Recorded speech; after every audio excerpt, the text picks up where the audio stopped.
കൂടെ രചന അഗ്നി SRH, അവതരണം ഷാഹുൽ മലയിൽ, എഡിറ്റിംഗ് ഫൈസൽ CM നൂഞ്ഞേരി. വെളുപ്പിന് 4 മണിക്ക് വെള്ളം കുടിക്കുവാൻ എഴുന്നേറ്റപ്പോഴാണ് തന്റെ പാതി ശ്രീനവി തന്റെ അടുക്കളയില്ലെന്ന് നവനീത് മനസ്സിലാക്കിയത്. പതിവില്ലാതെ എന്താ അവൾ നേരത്തെ എഴുന്നേറ്റു എന്ന സംശയത്തോടെ അവൻ വാതിൽ തുറന്ന് നേരെ അടുക്കളയിലേക്കാണ് ചെന്നത്. അവിടെ നോക്കിയിട്ടും കാണാത്തതിനാൽ അവൻ പരിഭ്രമത്തോടെ വീടിന്റെ മുക്കുമൂലയും തിരിയുവാൻ തുടങ്ങി. വീടിന്റെ അകത്തെങ്ങും അവളെ കാണാൻ കഴിയാത്തതിനാൽ അവൻ പുറത്തിറങ്ങി വീടിന് ചുറ്റും അവളുടെ പേരും വിളിച്ചുകൊണ്ട് നടക്കുമ്പോഴാണ് ചായ്പിന്റെ വാതിൽ പുറത്തുനിന്ന് സാക്ഷിയിടാത്തത് അവൻ ശ്രദ്ധിച്ചത്. അതാരാണാവോ ചെയ്തതെന്ന് വിചാരിച്ചുകൊണ്ട് ആ വാതിൽ അവൻ പുറത്തുനിന്ന് പൂട്ടുവാൻ നോക്കിയപ്പോഴാണ് അതകത്തുനിന്ന് ആരോ പൂട്ടിയിരിക്കുകയാണെന്ന് മനസ്സിലായത്. അവൻ വാതിലിൽ മുട്ടിക്കൊണ്ടിരുന്നു. കുറച്ച് നിമിഷങ്ങൾ കഴിഞ്ഞിട്ടും വാതിൽ തുറക്കാതിരിക്കുന്ന കണ്ടവന്റെ ഉള്ളുന്ന് കാളി. അവൻ ആകെ പരിഭ്രമിച്ചു. തന്റെ സ്ത്രീ എന്തെങ്കിലും അവ്യയം കാണിക്കുമെന്ന് അവൻ ഭയപ്പെട്ടു. അവൻ വേഗം തന്നെ എങ്ങനെയൊക്കെയോ ആ പൂട്ട് പൊളിച്ച് അകത്ത് കിടന്നതും ആദ്യം കണ്ടത് തൂങ്ങിയാടുന്ന 2 കാലുകളാണ്. അവൻ ഒന്നുകൂടെ മുകളിലേക്ക് നോക്കിയപ്പോൾ കണ്ണു തുറിച്ച് മറ്റൊരു രൂപത്തിൽ ഒരു സാരിയിൽ തൂങ്ങിയാടുന്ന തന്റെ സ്ത്രീയെ. അവൻ എന്ത് ചെയ്യണമെന്നൊരു പിടിയും കിട്ടിയില്ല. അവന്റെ കണ്ണിൽ നിന്നും നീർച്ചാലുകൾ പുറപ്പെട്ടു. തന്റെ പ്രണയം, തന്റെ പാതി തന്നെ വിട്ടുപോയി എന്നത് അവനെ പരിഭ്രാന്തനാക്കി. അവൻ സഹായത്തിനായി ചുറ്റും നോക്കി. ആരെയും കണ്ടില്ല. പോക്കറ്റിൽ ഫോൺ തപ്പിയെങ്കിലും അത് മുറിയിലായതിനാൽ അവനത് കിട്ടിയില്ല. അപ്പോഴാണ് അപ്പുറത്തെ റബ്ബർ തോട്ടത്തിലെ റബ്ബർ വെട്ടുന്ന ചേട്ടനും മകനും അതിലെ നടക്കുന്നവൻ കണ്ടത്. അവൻ ഓടിപ്പോയി എങ്ങനെയൊക്കെയോ അവരെ കാര്യങ്ങൾ ബോധിപ്പിച്ചു. അവന്റെ അവസ്ഥ മനസ്സിലാക്കിയെന്നോണം തന്റെ മകൻ അവന്റെ കൂടെ ഇരുത്തി അയാൾ പതിയെ പോലീസിനെയും 1-2 നാട്ടുകാരെയും ആരോഗ്യ പ്രവർത്തകരെയും വിവരമറിയിച്ചു. പോലീസുകാർ വന്ന് മൃതശരീരം താഴെ ഇറക്കി. ഒരു ഡോക്ടർ വന്ന് മരണം സ്ഥിരീകരിച്ചു. അതിനുശേഷം പോസ്റ്റ്മോർട്ടത്തിനായി ശരീരം വിട്ടുകൊടുക്കേണ്ടി വന്നപ്പോൾ അവൻ അലറിക്കരഞ്ഞു. ഒരു ഉറുമ്പ് കടിച്ചാൽ പോലും നോവുന്നേന്ന് പറഞ്ഞ് ബഹളമുണ്ടാക്കുന്ന തന്റെ സ്ത്രീയെ വീണ്ടും കീറിമുറിക്കാൻ പോവുകയാണെന്ന് അറിഞ്ഞപ്പോൾ അവന്റെ ഉള്ളം പിടഞ്ഞു. അവസാനം മരണം ആത്മഹത്യയാണെന്ന് സ്ഥിരീകരിച്ചു. ഒരു ആംബുലൻസിൽ അവളുടെ മൃതശരീരം വീട്ടിലേക്ക് എത്തിക്കുമ്പോൾ അലറിക്കരയുന്ന നവനീതിന്റെ ചിത്രം കണ്ട് എല്ലാവരുടെയും കണ്ണുകൾ നനഞ്ഞു. ഒരു വാഴയില കീറിൽ ചന്ദനത്തിരികളുടെ മധ്യത്തിൽ അവളെ കിടത്തിയപ്പോൾ അവന്റെ സങ്കടം ഇരട്ടിയായി. ഇനി ഒരിക്കലും വിനുവേട്ട എന്നും വിളിച്ചുകൊണ്ടവൾ തന്റെ കൂടെ ഉണ്ടാവില്ലെന്ന് ഓർത്തപ്പോൾ അവന്റെ നെഞ്ചൊന്ന് കലങ്ങി. അവൻ അവളുടെ അടഞ്ഞ കണ്ണുകളിലേക്ക് നോക്കവേ അവരുടെ കഴിഞ്ഞ കാലം അവന്റെ മുന്നിൽ തെളിഞ്ഞു. കോളേജിൽ വെച്ച് പ്രണയത്തിലായ തന്റെയും സ്ത്രീയുടെയും കഥ. അനാഥയായ താഴ്ന്ന ജാതിയിലുള്ള നന്നായി പഠിക്കുകയും ചിത്രം വരയ്ക്കുകയും ചെയ്യുന്ന സ്ത്രീയോട് പ്രണയം എപ്പോഴാണ് തുടങ്ങിയതെന്ന് പറയുവാൻ അവനായില്ല. അവസാനം തുറന്നു പറഞ്ഞപ്പോൾ അതവൾ സ്നേഹത്തോടെ നിരസിക്കുകയാണ് ചെയ്തത്. പക്ഷേ വീണ്ടും വീണ്ടും ഞാൻ പിന്നാലെ നടന്നപ്പോൾ അവളും അവനെ പ്രണയിച്ചു പോയിരുന്നു. അവസാനം ഒരു ജോലിയായി അവളുടെ കാര്യം വീട്ടിൽ പറഞ്ഞപ്പോൾ ബന്ധങ്ങളെക്കാൾ പണത്തിനും സ്റ്റാറ്റസിനും വില കൽപ്പിക്കുന്ന വീട്ടുകാരെ എതിർത്ത് ഞാൻ വീട്ടിൽ നിന്നും മാറി താമസിച്ചു. സ്വന്തമായി തിരക്കില്ലാത്തൊരു ജോലിയുള്ളതിനാൽ തന്നെ അവളെ വിവാഹം ചെയ്ത് ഒരു വാടക വീടെടുത്ത് താമസം തുടങ്ങി. കുറച്ച് മാസങ്ങൾ കഴിഞ്ഞു. താൻ ജോലിക്കും അവൾ PSC കോച്ചിങ്ങിനും പോയിക്കൊണ്ടിരുന്നു. എങ്കിലും അവളുടെ ഉദരത്തിലൊരു കുഞ്ഞു ജീവൻ മുട്ടിടാത്തതിൽ അവൾക്ക് പരിഭവം ഉണ്ടായിരുന്നു. ഓരോ മാസവും വളരെ വേദനയോടുകൂടി തന്നെ ചുവന്ന നിറത്തിലുള്ള അടയാളങ്ങൾ വരവറിയിക്കുമ്പോൾ ആ വേദനയുടെ കണ്ണുനീരിൽ കലരുന്ന ഉപ്പുരസത്തിൽ കൂടുതലും അവൾക്ക് അമ്മയാവാൻ കഴിയുന്നില്ലല്ലോ എന്നുള്ള പരിഭവമായിരുന്നു. അപ്പോഴെല്ലാം അവളൊന്ന് ചേർത്ത് നിർത്തുവാൻ കൊതിച്ചിട്ടുണ്ടെങ്കിലും അവൾ കരഞ്ഞു തീർക്കട്ടെയെന്ന് തീരുമാനിക്കുകയായിരുന്നു പതിവ്. അവസാനം അവളുടെ സങ്കടം സഹിക്കവയ്യാതെ ഒരു ഗൈനക്കോളജിസ്റ്റിനെ കാണിക്കുമ്പോഴാണ് അറിയുന്നത് അവൾക്ക് ചെറിയൊരു പ്രശ്നമുണ്ടെന്ന്. അത് കേട്ടതിൽ പിന്നെ അവൾ വല്ലാതെ ഒഴിഞ്ഞുമാറുവാൻ തുടങ്ങിയിരുന്നു. അവളുടെ ഒഴിഞ്ഞുമാറൽ പതിവായപ്പോൾ അവളെ ചേർത്ത് നിർത്തേണ്ടിയിരുന്ന ഞാനും പതിയെ ഉൾവലിഞ്ഞു. അവൾ എന്നെ അവഗണിക്കുമ്പോൾ അവളെ മനസ്സിലാക്കി അങ്ങോട്ടേക്ക് ചെന്ന് ചേർത്ത് പിടിക്കുവാൻ എന്തോ എന്റെ മനസ്സിനെ അനുവദിച്ചില്ല. ഒരുപക്ഷെ ഞാൻ അങ്ങോട്ടേക്ക് ചെന്ന് സംസാരിക്കുന്നത് എൻ്റെ ആത്മാഭിമാനത്തിന് ക്ഷതം വരുത്തിയാലോ എന്ന് കരുതിയിട്ടാവാം. എൻ്റെ ലോകം എൻ്റെ കൂട്ടുകാരിലേക്കും സാമൂഹ്യ മാധ്യമങ്ങളിലേക്കും ചുരുങ്ങിയപ്പോൾ എൻ്റെ തലോടലുകളും സ്നേഹവും കൊതിക്കുന്ന ഒരു മനസ്സ് വീട്ടിലുണ്ടെന്ന കാര്യം ഞാനങ്ങ് മറന്നു. അവളെ കേൾക്കുവാൻ ഞാൻ മറന്നു. അവൾ ചെയ്യുന്ന കാര്യങ്ങളെപ്പറ്റി അഭിപ്രായം പറയുവാൻ ഞാൻ മടിച്ചു. എന്തിന് അവളുടെ ജന്മദിനം വരെ ഞാൻ മറക്കുകയുണ്ടായി. എന്നാൽ ആ സമയങ്ങളിലെല്ലാം പുറമേ ഒരു പുഞ്ചിരിയുടെ മൂടുപടമണിഞ്ഞ് നിശബ്ദമായി കണ്ണുനീർ വാർക്കുന്ന അവളെ ഞാൻ കണ്ടിരുന്നില്ല. പലപ്പോഴും കലങ്ങിയ കണ്ണുമായി കിടക്കാൻ വരുന്ന അവളോട് കാരണം പോലും താൻ ചോദിച്ചില്ലല്ലോ എന്നവൻ ഓർത്തു. സങ്കടങ്ങൾ വർദ്ധിപ്പിക്കണ്ടല്ലോ എന്ന് വിചാരിച്ചിട്ടായിരിക്കാം. എങ്കിലും പിറ്റേന്ന് ചോദിക്കാമെന്ന് തീരുമാനിക്കുമ്പോഴൊക്കെ അവൾ പ്രസന്നവതയായി കാണപ്പെടും. അങ്ങനെ വരുമ്പോൾ താൻ ചോദിക്കാതിരിക്കുകയാണ് പതിവ്.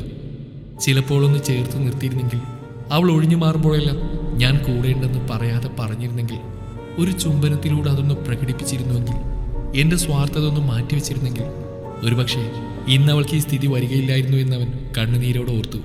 ആ നേരാവണു, ശ്മശാനത്തിലേക്ക് എടുക്കാം. അവിടെ കൂടിയിരുന്ന ആരോ അവനോട് പറഞ്ഞു. അവനെ ആരൊക്കെ ചേർന്ന് താങ്ങി കുളിമുറിയിൽ എത്തിച്ചു. അവൻ കുളിച്ച് തിരികെ വന്നു. വീർത്ത് ചുവന്നിരിക്കുന്ന കണ്ണുകൾ കാണുക എല്ലാവർക്കും സങ്കടം അധികരിച്ചു. അവസാനം തന്റെ പ്രീതമക്ക് അവൻ അന്ത്യചുംബനങ്ങൾ അർപ്പിക്കുമ്പോൾ അവന്റെ കണ്ണുനീർ അവളുടെ മുഖത്തൂടെ ഒഴുകിയിരുന്നു. ജീവിച്ചിരുന്നപ്പോൾ നിന്നെ മനസ്സിലാക്കാനോ ചേർത്ത് പിടിക്കാനോ ഈ സ്വാർത്ഥന് കഴിഞ്ഞിട്ടില്ലല്ലോ എന്ന് പുലമ്പിക്കൊണ്ട് അവൻ അവളെ കെട്ടിപ്പിടിച്ച് ഒരു കൊച്ചു കുഞ്ഞിനെ പോലെ അവളുടെ മാറോട് ചേർന്ന് കിടന്നു. അലാറത്തിന്റെ ശബ്ദമാണ് നവനീതിനെ ഉണർത്തിയത്. അത്രയും സമയം കണ്ടത് ഒരു ദുസ്വപ്നമാണെന്ന് മനസ്സിലാക്കാൻ അവൻ അല്പസമയമെടുത്തു. അവൻ വല്ലാതെ പരവശനായിരുന്നു. അവന്റെ ശരീരം മുഴുവൻ വെട്ടി വിയർത്തിരുന്നു. അവൻ വേഗം തന്നെ തന്റെ സ്ത്രീ എഴുന്നേറ്റെന്ന് നോക്കി. കട്ടിലിൽ ആളെ കാണാതിരുന്നത് അവനിൽ ഭീതി ഉണർത്തി. അവൻ വേഗം തന്നെ അടുക്കളയിലേക്ക് ചെന്നു. അവിടെ അവന്റെ സ്ത്രീ രാവിലെയുള്ള കുളിയും കഴിഞ്ഞ് മുടിയെല്ലാം ചുറ്റിക്കെട്ടി അവനായുള്ള ഭക്ഷണമുണ്ടാക്കാൻ തിരക്കിലായിരുന്നു. നവനീത് താൻ ഉടുത്തിരുന്ന മുണ്ടിന്റെ തുമ്പാൽ തന്റെ വിയർപ്പൊപ്പിയതിനു ശേഷം അവളെ പിന്നിൽ നിന്നും പുറന്നു. അവളുടെ തോളിൽ തലചായ്ച്ച് കിടന്നു. സ്ത്രീയും ഒന്ന് ഞെട്ടിയിരുന്നു. കുറച്ച് നാളുകൾക്ക് ശേഷമുള്ള ചേർത്ത് പിടിക്കൽ, അനേകം ദിനങ്ങളിൽ ആഗ്രഹിച്ച ആ സാമീപ്യം. തന്റെ പ്രിയൻ. അവളുടെ കണ്ണുകൾ നിറഞ്ഞൊഴുകിയിരുന്നു.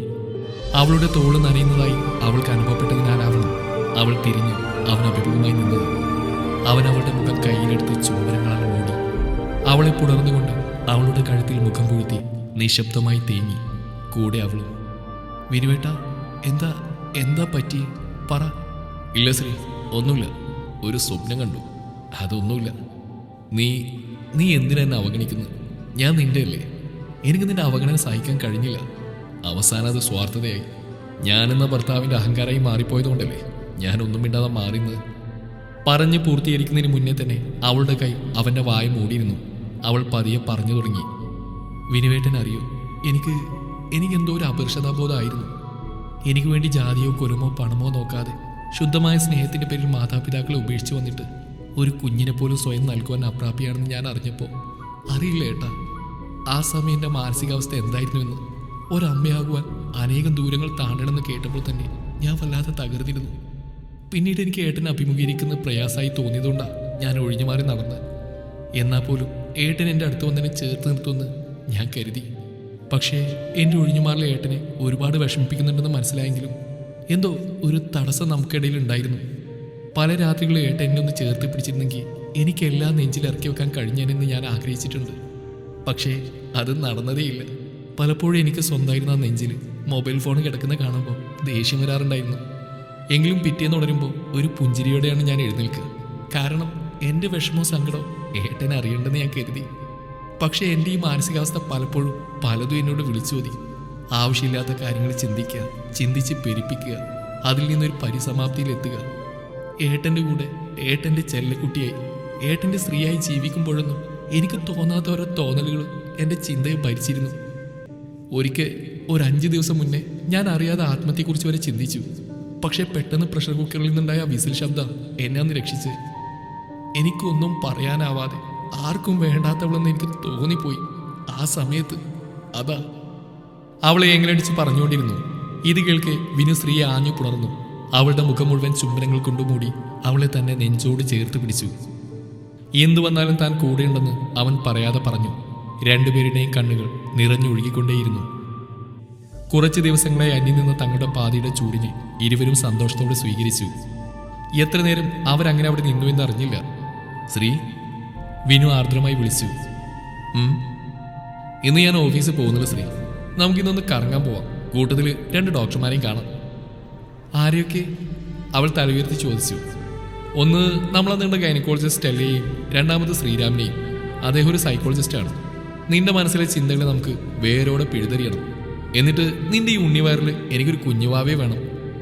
എന്തോ 5-6 മാസത്തെ ചികിത്സ മതിയിടോ. വേറൊരു പ്രശ്നവും എൻ്റെ കുഞ്ഞിനില്ല കേട്ടോ. അവൾ വീണ്ടും ഒരു ചിരിയോടെ അവൻ്റെ ഹൃദയതാളത്തിന് ചെവിയോർത്തു. അവനൊന്നുകൂടെ അവളോട് ചേർന്ന് നിന്നു. എന്തു വന്നാലും താൻ കൂടെയുണ്ടെന്ന് പറയാതെ പറഞ്ഞുകൊണ്ട്. പല ഭാര്യമാരും തങ്ങളുടെ ഭർത്താവിനോട് മനസ്സുറക്കാൻ ആഗ്രഹിക്കുന്നുണ്ട്. അവരുടെ ചെറിയ ചെറിയ വിഷമങ്ങൾ, ചെറിയ ചെറിയ ദുഃഖങ്ങൾ, ചെറിയ ചെറിയ സന്തോഷങ്ങൾ. പക്ഷേ മോഡേൺ ലൈഫിൽ പലപ്പോഴും ഈ സമയം മൊബൈൽ ഫോൺ അപഹരിക്കുകയാണ്. നിങ്ങളൊരു ഭർത്താവാണെങ്കിൽ തീർച്ചയായും ഭാര്യയ്ക്കും ഒരല്പസമയം മാറ്റിവെക്കുക. അവളുടെ സന്തോഷങ്ങൾ മനസ്സിലാക്കാൻ, അവളുടെ ദുഃഖങ്ങൾ മനസ്സിലാക്കാൻ. ഇല്ലെങ്കിൽ ഒരു പക്ഷേ അവൾ അവളുടേതായ ലോകത്ത് ഒറ്റപ്പെട്ടു പോകും. സൂക്ഷിച്ചാൽ ദുഃഖിക്കണ്ട.